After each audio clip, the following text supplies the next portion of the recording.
US national interests and Washington's objectives in Syria, Washington says, will inform that decision. We are told, coaxed on, no doubt, in no small part, by the Saudis. How significant a role do they play in all of this? Well, I think the U.S. has a foreign policy independent of Saudi Arabia. Of course, Saudi is encouraging this action, but the U.S. will make this decision based on its own national interests.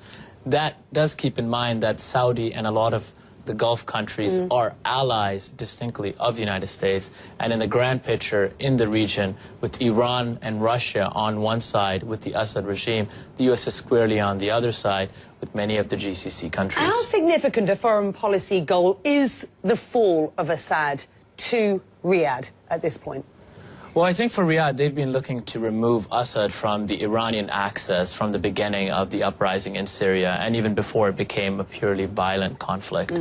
And so definitely not only removing Assad, but weakening the links with Hezbollah as well, become critical for Saudi. Less critical is the emergence of some type of democracy in Syria, and even some type of stability. I think for Saudi Arabia, if they can contain the instability in Syria and remove the Assad regime, that is a geopolitical victory. Many people say this conflict is a proxy war for Middle East factions, and Syria one sign of perhaps Riyadh's broader effort to expand its regional influence. I want to bring a map up here, though, and just point out to our viewers who may not know this region that we're in particularly well, and of course we're in the UAE, Qatar here, down on the right-hand side, a much smaller player, but wields a lot of influence these days, can be considered by, or certainly is considered by many, a regional rival to Saudi Arabia. How does Qatar play into this whole Syria story? Well, definitely, obviously, as you're pointing out, Saudi Arabia is the behemoth of the region, both politically and economically. It's by far the largest economy in the overall Middle East, doubling the size of its closest rival.